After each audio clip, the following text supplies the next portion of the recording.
ऋषयश्च महात्मानः सिद्ध विद्याधरो रगः चारणाश्च सुतान वीरान ससृजुर्वनचारिणः।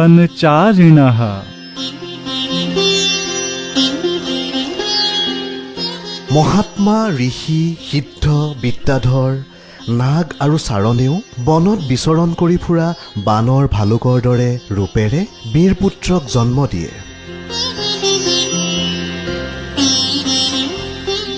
महात्मा ऋषि सिद्ध विद्याधर नाग और चारणों ने भी वन में विचरने वाले वानर भालुओं के रूप में वीर पुत्रों को जन्म दिया।